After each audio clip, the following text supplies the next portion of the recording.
Good morning and welcome to this video on Othello by Shakespeare, and today we're going to look at Act 1, Scene 2 of the play. Now remember, as usual, take notes as you're watching anything you find interesting, and there's a template there on the side so you can pause the video, copy down the template and then continue when you're ready. I've looked at this idea and these pictures in previous videos, and what we always need to be thinking about is how the big questions, so this panoramic shot of the play, links in with the finer details of the play. And I've tried to use this picture of Lindisfarne to illustrate this, how we need to be constantly moving between the bigger angle and the close-up of the play. So today's big question to think about when we're looking at Act 1, Scene 2 is, does Shakespeare challenge racist beliefs? And if so, how does he do it? Now we saw in Act 1, Scene 1, here's our summary of the play so far, we saw in Act 1, Scene 1 how Shakespeare established the racist context that Othello was going to step into in Act 1, Scene 2. We heard Othello and Rodrigo and Brabantio as well speak a number of racist derogatory comments about Othello.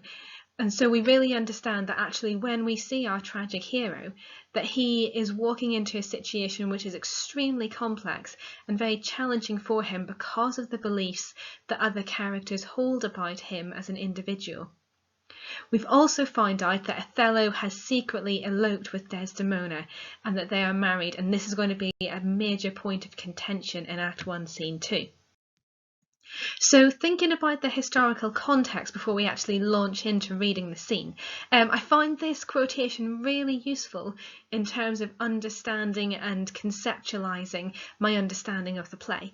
And this quotation comes from a book that was given to me by a previous student at our school. The book is by a critic called Fintan O'Toole, and it's called Shakespeare is Hard but So is Life. It was written in 2002 and it's a brilliant read, so I really recommend that you go away and read it. It's very accessible and understandable, and it covers quite a number of Shakespeare's plays.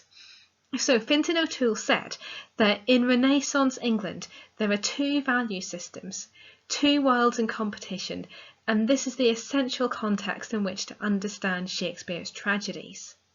Well, what does he mean by this? We've got this traditional value system, the medieval value system that has held sway in England previously. And then with Elizabeth I and James I, we have a new value system that's entering society, and the characters seem to be caught between these two systems. So in the traditional value system, women are subservient to men. We have a patriarchal society where men are in control and women are supposed to do what their husbands or what their fathers tell them. But in the developing value system, the more modern system, we see Elizabeth I, a powerful female monarch who ruled England for decades, refusing to compromise her independence through marriage. Now, I'm sure lots of historians might question details about that, but this is the myth or the story that's passed down about Elizabeth I. And this new value system is trying to shake those boundaries of the patriarchal system and give women a new voice and a new power in society.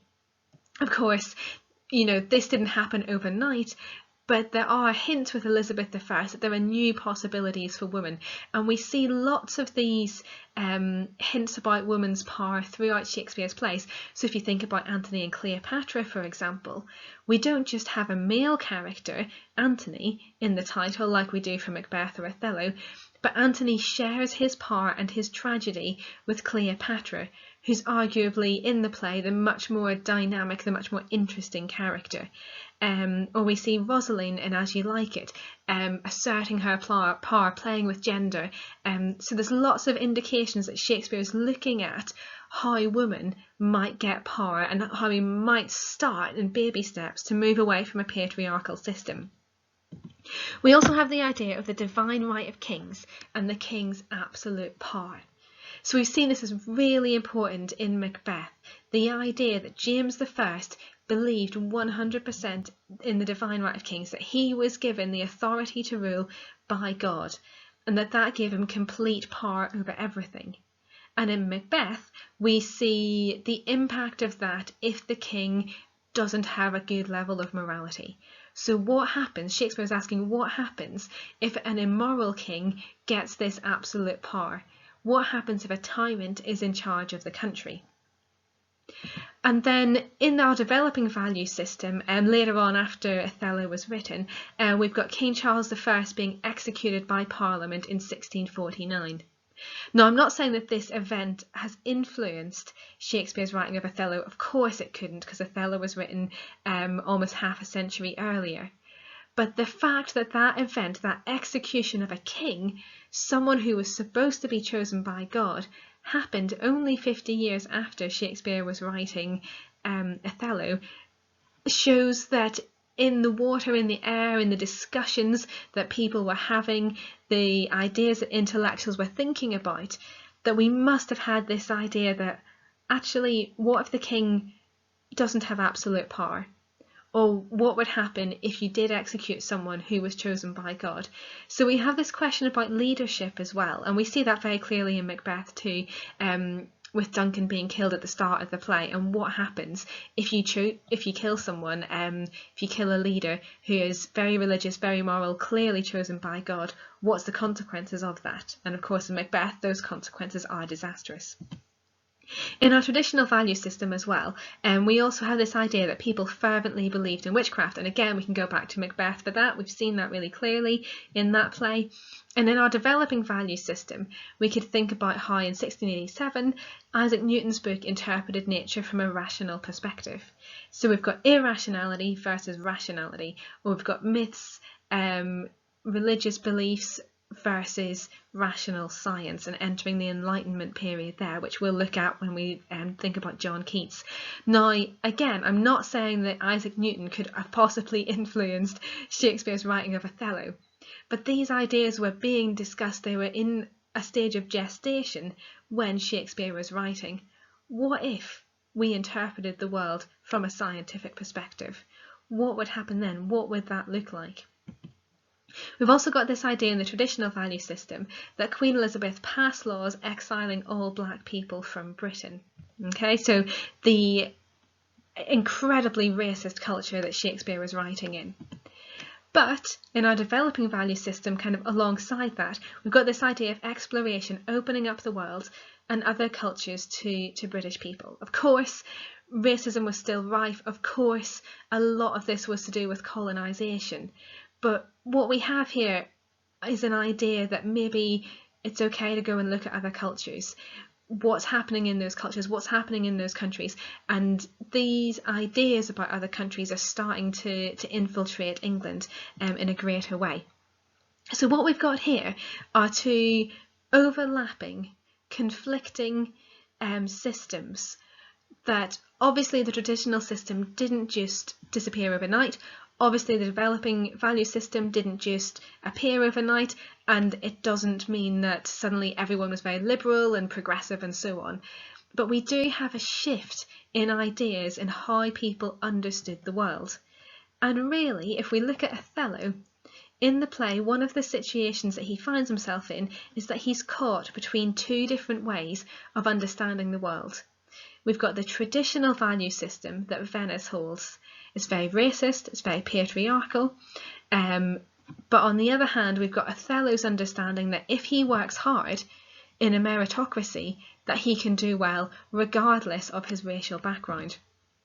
So Shakespeare's tragic heroes are caught at the crossroads between these two value systems, and we might think of Othello's mistake as being that he believes that Venetian society is more progressive than it is. He believes that because he's been made a general in the army, that actually this means that Venetian society isn't quite as racist as it might appear to be. But actually, what the play shows is ultimately Othello is wrong in that understanding. So what do we see happening in Act 1, Scene 2 then, and how does it link to these ideas that we've just discussed? Well, at the start of the scene, Othello, Iago and the attendants enter. And Iago says, "Though in the trade of war I have slain men, yet do I hold it very stuff of the conscience to do no contrived murder. I lack iniquity sometimes to do me service. 9 or 10 times I have thought to have yerked him here, under the ribs." And what it emerges as happening here is that Iago has left Rodrigo and Brabantio in the street, talking about Othello's elopement with Desdemona. And Iago's gone straight to find Othello, and he said, "This terrible thing has happened. Rodrigo has told Brabantio about your marriage with Desdemona, and he's told all sorts of lies and ridiculous things about you."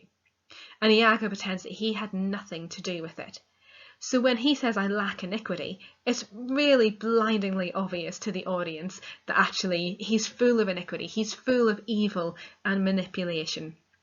And Iago says, "I thought to have yerked him here, to have stabbed him, to have stabbed Rodrigo because of what he has done and said about you and Desdemona."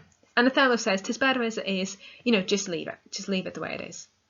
And Iago continues, "No, nay, but he prated and spoke in such scurvy and provoking terms against your honour, as in he slandered you, he slagged you off, he said ridiculous insults about you, that with the little godliness I have, I did full hard forbear him. But I pray, sir, are you fast married?" So he's asking Othello if he's got married to Desdemona. Now Iago knows the answer to that, but he wants to know, are you fast married? Is it definite? Is it legal? "Be assured of this, that the Magnifico is much beloved, and hath in his effect a voice potential as double as the Duke's." The Magnifico is Brabantio. So Iago is saying that Brabantio has a lot of power in this culture, in this society, and that he could go and tell the Duke, "Othello has wrongly married my daughter, they need to get divorced. So he will divorce you, or put upon you what restraint or grievance the law with all his might enforce on will give him cable." So Brabantio is going to make Othello and Desdemona divorce. So this is the first main conflict in the play. And if we look a little bit closer at this line, "I lack iniquity." Now in the previous scene, we heard Iago saying really clearly, "I am not what I am." And it's that perversion, that blasphemous change to the biblical quotation, God saying, "I am," that really emphasises to the audience in Act 1, Scene 1, that actually Iago is a malevolent, a malign, an evil character.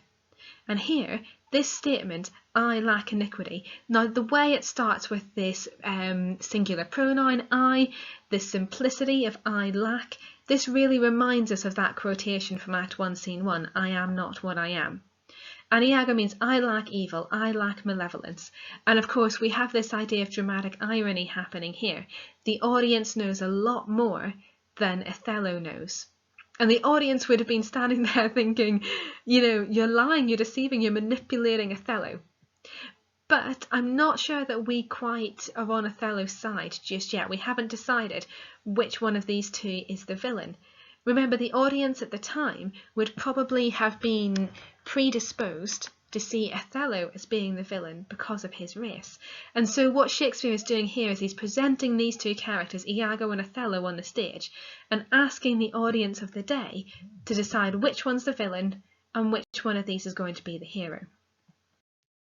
Now, in adding on to that, when we see this juxtaposition, this contrast here between Iago and Othello, we start to think, actually, it must be Iago that's the villain. He's the one who's threatening violence to Rodrigo, who he's pretended to be friends with, and Othello's the one who's saying, "Just leave it, violence isn't the answer." And Othello's very rational, very calm response, the fact that he is promoting peace rather than violence, would start to convince us that it is Othello who's the hero of the piece. And this would have been completely contrasting to what the original audience would have expected to see. So they would have had this stereotype in their mind of people like Othello as being violent, as being debased, as being animalistic, all of those things that we heard about in Act 1, Scene 1, making the beast with two backs, the black ram is tubbing the white ewe, all of that. That's what the audience would have been expecting. And what we get is, "Oh, 'tis better as it is, just leave it. I don't want any violence, I don't want any fuss, I don't want any of this." And so this is Shakespeare saying, he's challenging the racist beliefs, the racist preconceptions of the audience and saying, actually, have you really thought about whether this stereotype is accurate or not? This person here is perhaps a better example of a black person compared to the idea that you've been imagining and that's been confirmed in Act 1, Scene 1. So we could potentially argue that Shakespeare is challenging these racist beliefs by presenting Othello as very calm and very rational in Act 1, Scene 2, in complete contrast to Act 1, Scene 1. Then moving on, we start to ask the question of whether Othello is naive in his interpretation of society, or whether he's hubristic, whether he's got an inflated sense of his self. So Othello says, let Brabantio do his spite. My services, which I have done the signory, shall out-tongue his complaints. 'Tis yet to know which, when I know that boasting is an honour, I shall promulgate. I fetch my life and being from men of royal siege, and my demerits may speak unbonneted to as proud a fortune as this that I have reached. For know, Iago, but that I love the gentle Desdemona. I would not my unhoused free condition put into circumscription and confine for the sea's worth. But look what lights come yond. And then Cassio and officers and torches enter. Iago says, those are the Rhea's father and his friends. You had best go in. Othello, no, not I. I must be found. My parts, my title, and my perfect soul shall manifest me rightly. Is it they? So when Othello begins this section, he says, my services, so the things that I have done for Venice. I've led the army, I've fought in battles, I have protected the state. And this has been done to the signory, so to the senators, to the people who are in charge of the Venetian Republic. And Othello thinks that these services shall out-tongue, shall be more important than Brabantio's complaints. So what Othello is relying on in his marriage to Desdemona is that because he's been loyal, because he's served the Venetian Republic, that they will let him stay married to Desdemona and that they'll ignore Brabantio. Now, is this naivety? Is this Othello thinking that actually he matters, that he's got some kind of power? Or is this his hubris? Is this him saying, you know, my services are so amazing, they're so great, I'm such a good soldier? You know, so which one of it do you think it is? And you can think about that as we progress through the play. And then when he says, I fetch my life and being from men of royal siege. Now, this shows us the elevated status of the tragic hero, which is one of the aspects of tragedy that Aristotle kind of set out in his pattern for tragedy. And this idea that Othello is somehow royal is quite interesting. You know, would this have had any value in Venice, in a racist state of the time? I'm not sure about that. But again, we can come back to this later in the play. And then this quotation is really interesting. Othello says, I love the gentle Desdemona. So he unreservedly loves, he adores his wife. He describes her as being gentle. You know, she's a wonderful woman. Her character is beautiful.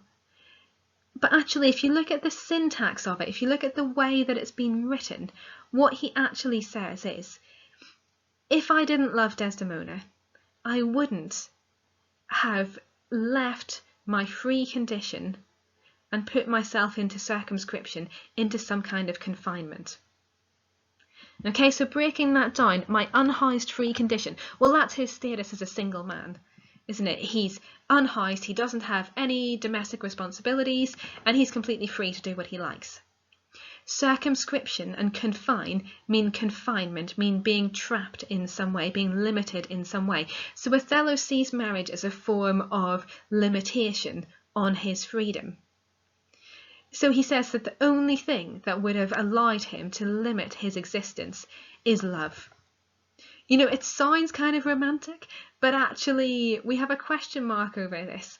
You know, Othello sees his marriage ultimately as being a limiting situation, as losing his freedom. Now that doesn't sound entirely positive or romantic. So already we might start to question the marriage that Othello has entered into. And he talks about the sea here as well. And the sea is going to become a really important symbol as we progress further on through the play. If you think about the sea, it's uncontrolled by man. It's uncontrolled by a human individual. There are the tides, there's the weather, there's lots of things which are outside of our control. And so when Othello refers to the sea, we might already be thinking, maybe things are going to happen here that are outside Othello's control. You know, he's chosen to elope, he's chosen to be in charge, he's going to go to the senators and explain what's happened, he's going to control this. But actually, this reference to the sea might make us think maybe there's something bigger here that Othello isn't in control of. And then again, at the end of this little section, my parts, my title, my perfect soul. I mean, perfect soul, that is quite a claim for someone to make. You know, he's saying that he's moral, that he's got great integrity, that he serves his the people loyally. You know, this is a hubristic statement. And actually, if we think about the context, Othello would have been a hired mercenary for the Venetian state.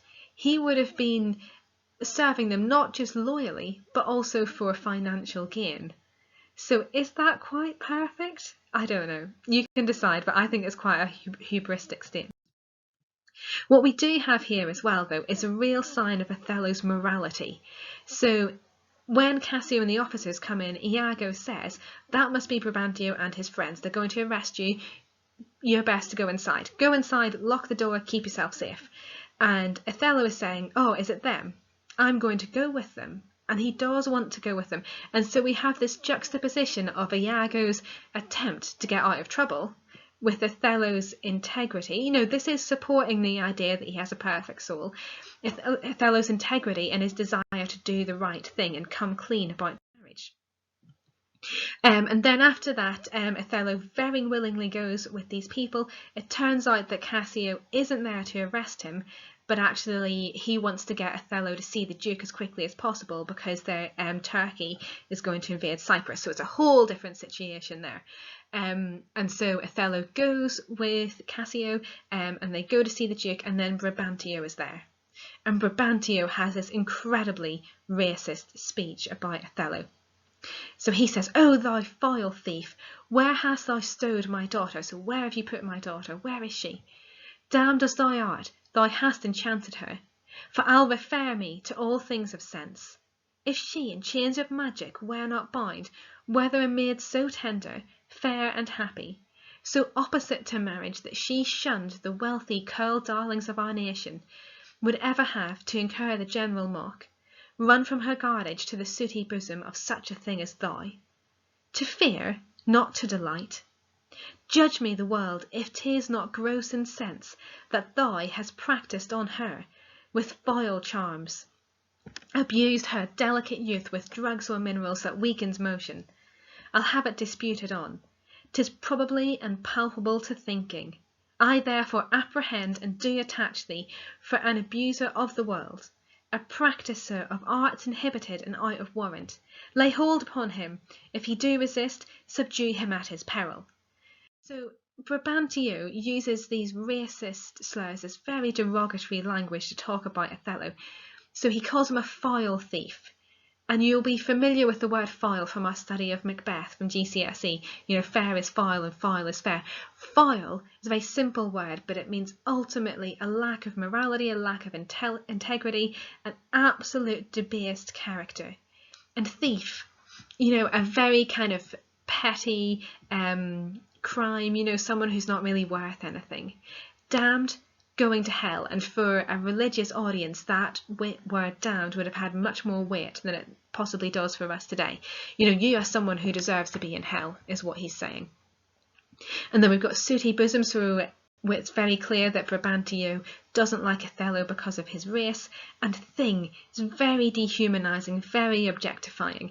So we've got all the traits here of the racism that we saw in Act 1, Scene 1.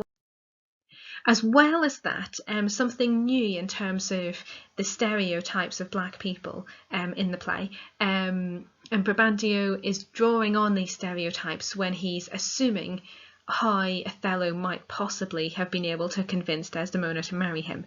So he talks about enchantment, the chains of magic, the foul charms, there's that word again, the drugs or minerals. So Brabantio is assuming that Othello has some kind of magical ability, and that the only reason that Brabantio can think of why Desdemona, a white woman, would marry Othello, a black man, is if Othello has used magic on her.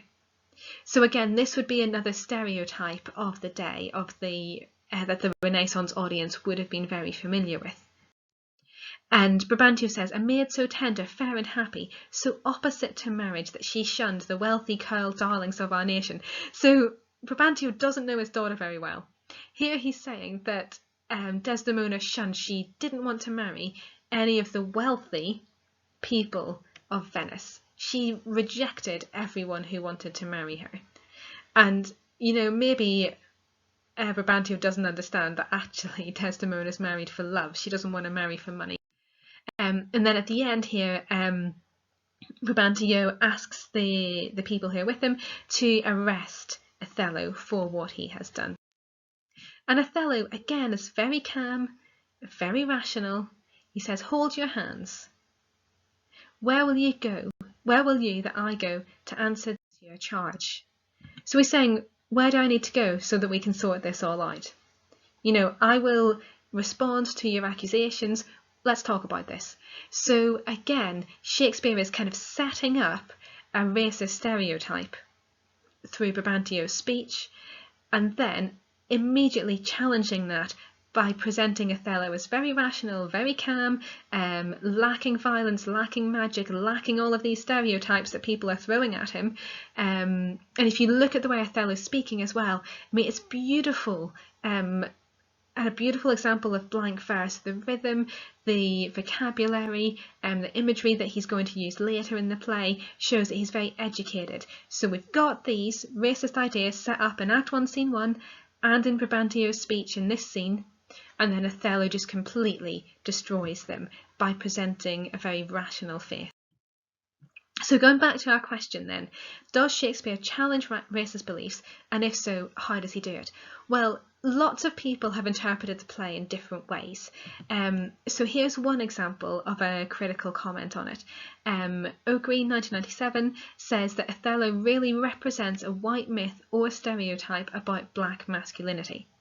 And so what O'Green is saying is that yes, maybe Othello is presented slightly differently to the original stereotypes that the Renaissance audience would have been familiar with, but all Shakespeare is doing is producing yet another stereotype. And we'll return to this quotation when we look at what Othello does at the end of the play. A contradictory interpretation of the play from Lumba 1987 says that Othello should not be read as a patriarchal, authoritative and racist spectacle. Instead, the play examines ideas about racism. So you can interpret this in different ways, but I think what's really important is that you're engaging with what the critics are saying. You know, is Shakespeare challenging these racist beliefs, or is he in some way confirming them? And if he is confirming them, what does that mean for an audience as we're watching the play? And what does that mean for productions of Othello? Or should we celebrate Shakespeare as someone who's a bit before his time, someone who is able to see all of the ills, the destruction of racism, and someone who's able to stand up and challenge his society? And again, I'll let you decide what you think of that. Okay, an independent learning task for you to do then. So thinking about this question about whether Shakespeare does or doesn't challenge racist beliefs, I want you to look and engage in the play, because engaging with the text is the way that you will make your opinion about this. So I've got a table here. On the one hand, how does Shakespeare establish a culture of racism in Acts 1, Scenes 1 and 2?